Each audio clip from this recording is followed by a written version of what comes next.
A lot of the time, they have a top-down approach, where it's my teacher says something and then we do that, where if they realize that it can kind of work opposite, where us as educators and teachers have their voice and then we plan, it empowers them.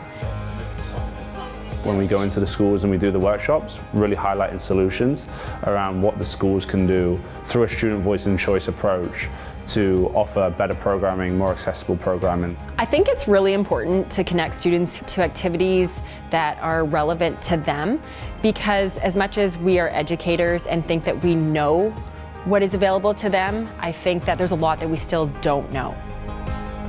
I think that Heart Zone has allowed me the opportunity to expand my horizons and expand my teaching practices.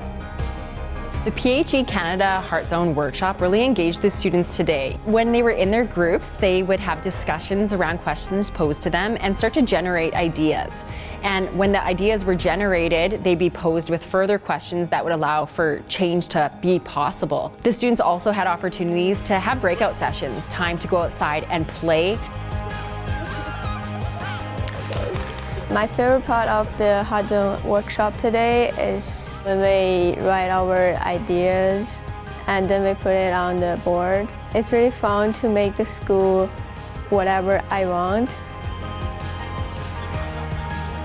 I had fun putting my ideas down and them being heard. I felt definitely heard and important because sometimes students are not really listened to and just teachers have the role to choose what they want to do. If we can design to the edges, then we capture everybody inside that. I think the PHE Canada workshop really ignited some thought in students that they never thought about before, in that there are options for them, they just weren't aware that they were available to them.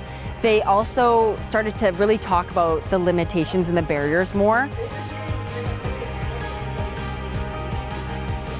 Gave my students an opportunity to have a voice, to feel empowered, building that confidence in them.